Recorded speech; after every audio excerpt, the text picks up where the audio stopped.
siin on uus teema meil kenasti olemas. See, kuidas ühest või teisest riigist kirjutatakse, määrab tegelikult ju üsna palju. Peaaegu kõik on piirkondi, kus tõesti kõike ka määrab, aga kuidas panna välisajakirjaniku pliiat siis liikuma Eestile ka soodsas suunas või räägime üldse sellest, et kas üldse panna liikuma, et kuidas seda huvi äratada, aga Gregor Alaküla on see inimene, kes tegelikult toob välisajakirjanik Eestisse, sõidutab neid ringi ja räägib neile, et vaat näete, sellised asjad ja kohad, et ta on nagu üks kultuuri või saadik meil, aga teeme ka aplausi. Gregor, ole lahke, räägi oma kogemustest, kuidas siis panna välisajakirjanik rõõmsal meelel klaviatuurile klõbistama.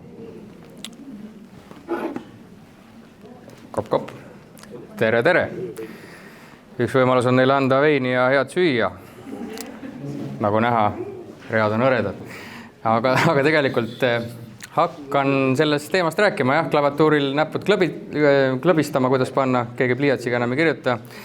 Ja miks mina sellest räägin või kes ma olen olnud ka teise poole aeda. Ehk siis olnud ise endine ajakirjanik Äripäeva raadios, olnud ka turismitunni teemalise raadiosaate algataja ja vähemalt pool elust ka pereettevõttena tegutseva Eesti põhjapoolsema veinitaluga seotud, kelle toodangut just pausi ajal võib-olla kõrvaltoas saite maitsta. Ja kõik see ongi toonud mind sellisesse rolli, kus ma siis välisajakirjanikele neid pressireise korraldan ja väike statistika ka kohe siia juurde eelmisel aastal, mitte mina ainult üksinda, aga tiimi peale tuli kokku 82 reisi ja sellel aastal oleme tänaseks päevaks pool aasta lõikes enam-vähem samas graafikus, aga kõigest sellest natukene pikem. Mul on väga hea meel, et kõik täna hommikused ettekanded sisaldasid juba üsna palju selliseid mõtteid, mis ka minul siin slaididel välja tulevad, nii et väga palju originaalmõtteid ei tule, aga kelle juures, keda välisajakirjanikud huvitavad ja selline meedias enda tegemistest rääkimine, siis võib-olla mõne praktilise nõuande saab. Hiljem on selline väike kokkuvõtte slaid ka. Aga räägitakse siin turismi keeles mõnikord ka FAM-reisidest. Kiirelt võite käega märku anda, kes teab, mis on pressireisi FAM-reisi erinevus? Pooled teavad, pooled ei tea. Ehk siis võib-olla alustame defineerimisest. FAM-reis pikemalt inglise keeles familiarization trip, ehk siis reisikorraldajatele tutvumisreis, millega antakse teada, millised tooted on olemas, et nad siis selle endale programmi saaksid võtta. Ja nende puhul on siis rõhk praktilisusel, kus on vetsud, kus peab seisma, mitu inimest mitu mahub laua taha, mida pakutakse täpselt ja see peab olema selline hästi ärilt ärile suunaga. Ja vastukaaluks siis natukene hoopis teise suunda läheb pressireis, kus on fookus lugude jutustamisel. Ehk siis reisikorraldajatele tuleb ka ilusti rääkida oma lugu, aga pressireisi puhul ajakirjanikega kohtudes on see kuidagi just eriliselt fookuses.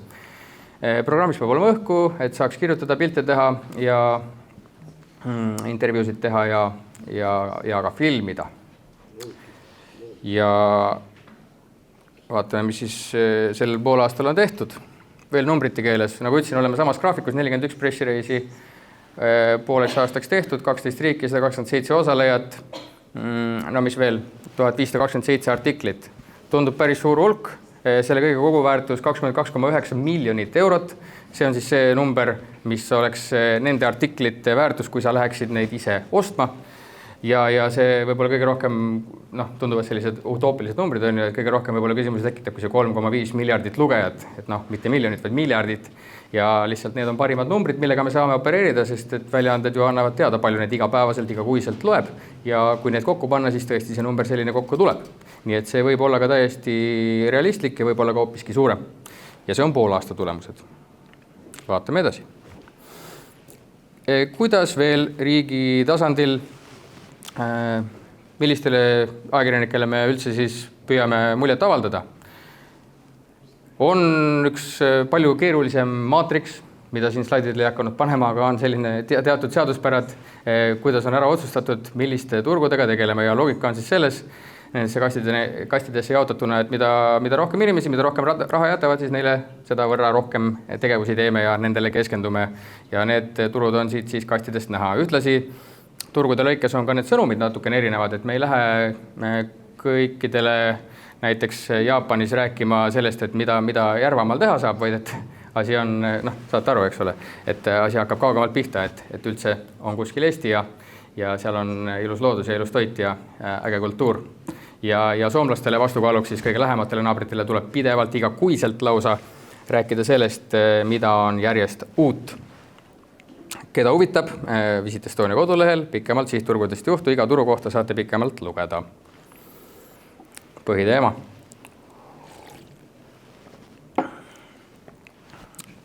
Ehedus ja inimeste lood, kohalike perede, talunike, käsitööliste isiklikud lood, kõik suurem osa saalist on ettevõtjad. Teil on see lugu olemas.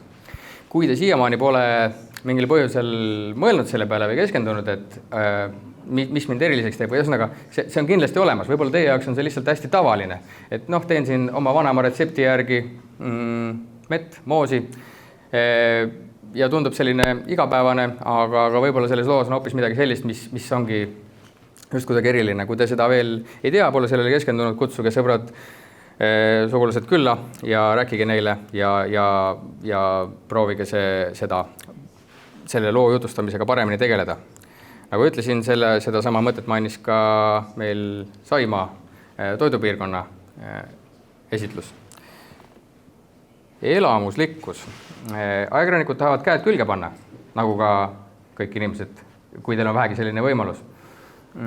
Ehk siis pole mõtet lihtsalt neile rääkida, et siin saab leiba teha, vaid kui on vähegi võimalus, siis ikkagi lasta käed külge panna.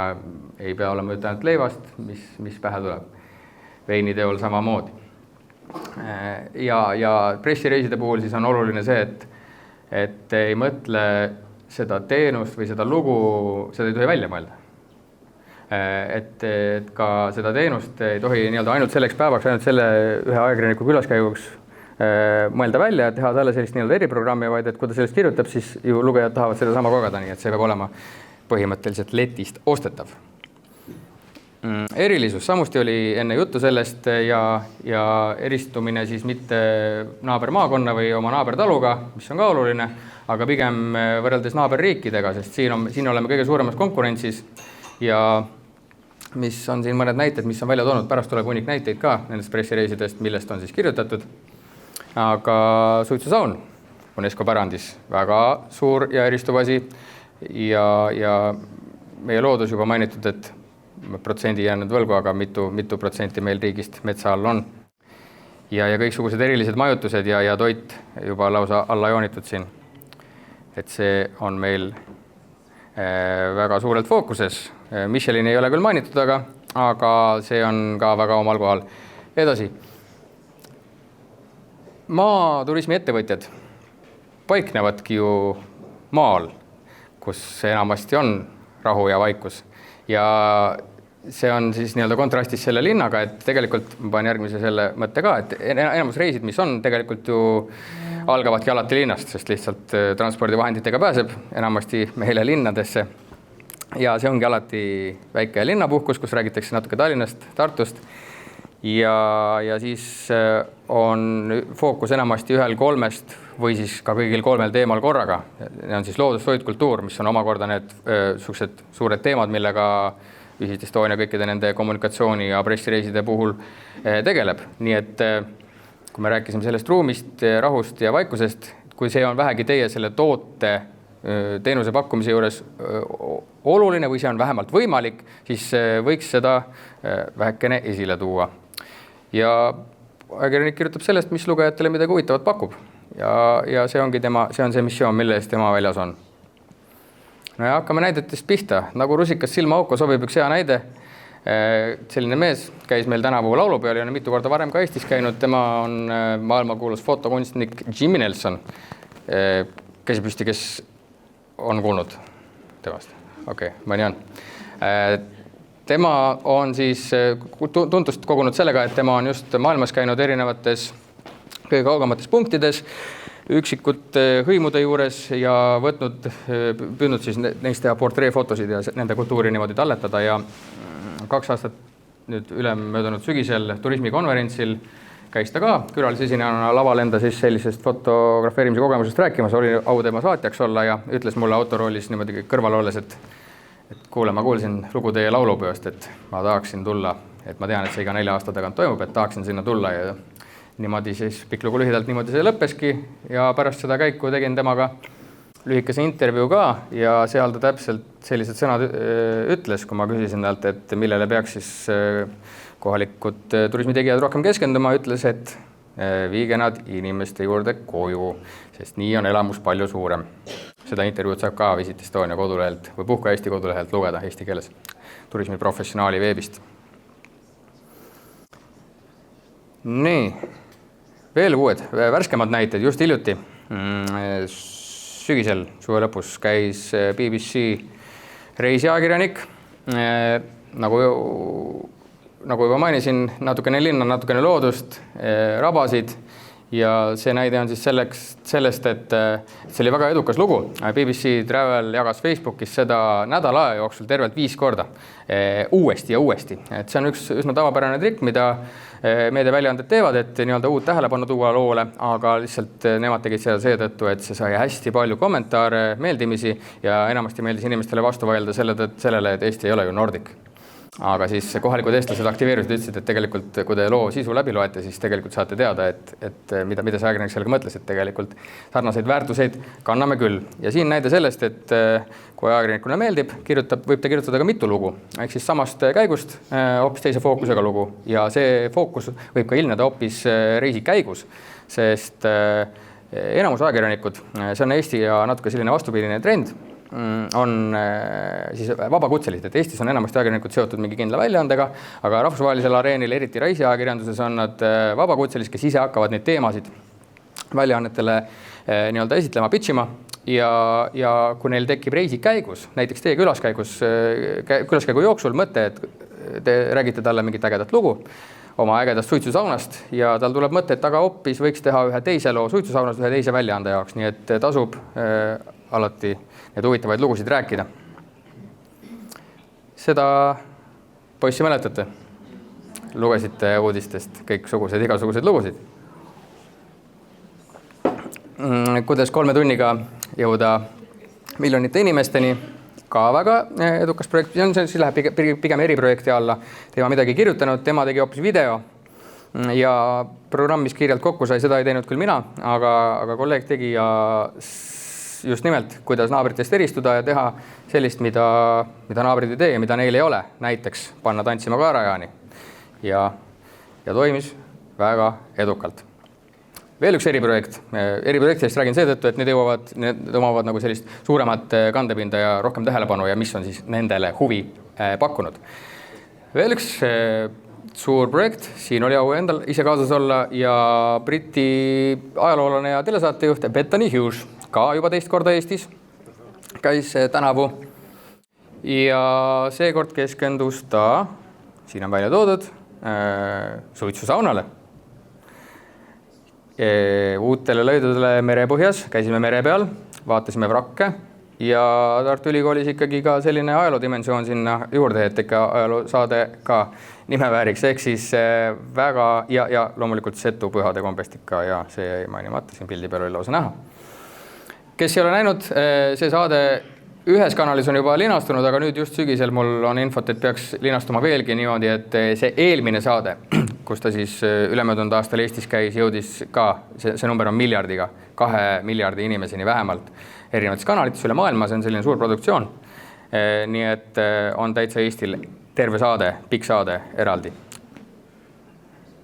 just nendel teemadel ja siin viimasel päeval väsinud nägudega lennujaamas.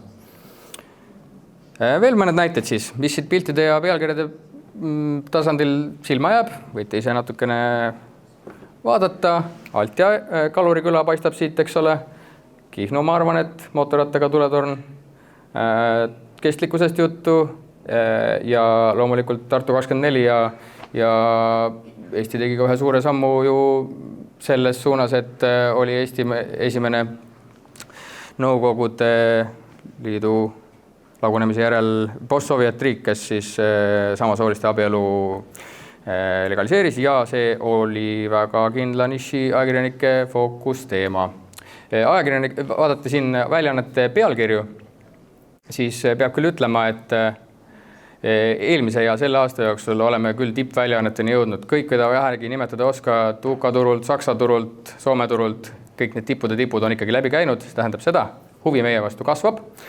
Saksast, mis siit silma jääb, Süddeutsche Zeitung, Die Zeit ja keskel on meil seal siis selline ka nii-öelda eriprojekt, teleprojekt, üks kokandusteemaline, kus siis Saksa tippkokk Tim Mälzel, kes on siis põhimõtteliselt Saksa Gordon Ramsay, kui nii võib öelda, ja näete, kallistab seal parajasti meie 2 tärni restorani peakokka Mattias Tiiteriga. Ehk siis ka sai väga palju tähelepanu Eesti kokakunst Saksa turul. Mis veel? Soomlastele, nagu ütlesin, tuleb pidevalt rääkida sellest, mis on uut, mis jääb silma. Tartu 24, no see on juba võib-olla natuke vanad slaidid, aga sellega tuleb pidevalt neile pakkuda midagi uut. Kordan ennast juba. Rootslastele vastupidiselt tundub, et on ka lähedal, aga rootslastele tuleb rääkida pigem kõigest, mis meil on. Et rootslaste teadlikkus meie osas on madal ja selle lahendamiseks või leevendamiseks toimus ka üks, jälle ütlen eriprojekt, kordan seda sõna, aga see oli hoopis teistsugune eriprojekt, toimus kultuuridessant Stockholmi, kus siis läksid söögid-joogid ja isegi saun lausa kohale ja oli see ühepäevane festival, et tutvustada, mida kõike Eestis teha saab. Nii et loodame, et see rootslaste huvi ja maine meie osas hakkab ka paranema. Aga siit nüüd soovituste nurk, nagu alguses lubatud. Mida siis teha, et ajakirjanike jaoks valmis olla? Siin on võib-olla liiga mitu mõtet sellel ühel real koos, aga alustame siis selles ingliskeelses kodulehest. Väike põhjendus, miks vahepeal mõtlete, et ma nagu kõige esimene ettekanne vist ütles, et mõnikord on niimoodi, et inglise keelt oskad, aga koduleht ei ole ja mõnikord on vastupidi, et ingliskeelne koduleht on, aga kui lähed kohale, siis kedagi ei ole rääkimas. Ehk siis peavad olema mõlemad. Peab olema koduleht ja peab olema see inimene, kes nad inglise keeles vastu võtab ja see loogika on siis selles, et kui ajakirjanik käib teil külas ja teil ingliskeelset koduleht ei ole, siis ta paneb teist, kirjutab teist ja kui tema lugejad tahavad minna siis lugema, et kuidas tema saaks ka samasuguse kogemuse osaliseks ja teil koduleht ei ole, siis satub ta väga segadusse. Ehk siis ei ole tal kuhugi maanduda nii-öelda. Ja teine asi, et seal kodulehel peavad olema need ilusad ja lugu jutustavad ja kvaliteetsed pildid. Ja need on samuti olulised selle huvi tekitamiseks. Info peab olema loomulikult arusaadavalt välja toodud ja mitte ainult siis külaliste jaoks, just nimelt pressi jaoks, et üldse saaks ajakirjanik teie juures maanduda, sest et kui mina või mõni kolleeg või kes iganes ka kohalikust turismi organisatsioonist hakkab pressireisi korraldama, siis ta peab olema kursis sellega, mida teil teha saab. Ingliskeelne vastuvõtt mainisin, veel parem, kui oskate saksa ajakirjanike puhul saksa keelt, soomlase puhul soome keelt ja parimal tasemel vastuvõtt. Küllaltki palju, mitte küllaltki palju, aga mõnikord juhtub seda, et me saame ju pressireiside kohta tagasisidet ka ajakirjanike endi käest ja kurdetakse seda, et muidu oli väga luksuslik ööbimine, aga see inimene, kes nad vastu võttis, temal oli küll halb päev, et ei naeratanud keegi, eks ole. Et sellega, kui te teate, et tuleb pressireis, siis peab kindlasti olema parimal tasemel see vastuvõtt. Peab olema aldis suhtlema loomulikult ka hooajal. Kui te vähegi olete ajakirjanikest huvitatud, siis vastake alati reisibüroodele ja kõikidele inimestele, kes teiega suhtlevad. Ja siin väga oluline välja tuua, et see kohalik turismiorganisatsioon, kuhu piirkonda te kuulute, nemad peavad olema teie infoga kursis, sest kui see inimene näiteks Visit Estonias, kes seda pressireisi korraldab, ei ole selline kõike teadja. Ma tean suht palju, aga ma ei tea kõike ja mina küsin soovitusi sellelt kohalikult turismi organisatsioonilt maakonnast, et kelle juurde võiks minna lõunasööki sööma. Ja siis ta ütleb. Ehk siis nendele jagage kindlasti oma infot kõikides keeltes ja kõiki pilte. Ja see kehtib selline universaalne tõde, mis kehtib nii klientide kui ajakirjanike puhul, et mida varem tema soove täpselt teate, seda edukam see külaskäik on, saate valmistuda. Teate, et tuleb vanatehnika huviline ajakirjanik, toote kohe oma vanad mootorrattad kuuri alt välja. Mõned üldisemad soovitused veel, ehk siis juba mainisin, ei tasu seda lugu ka ülem müüa, et meeldib ühtpidi päriselu, aga teistpidi peab olema see piisavalt hästi välja toodud, eks ole.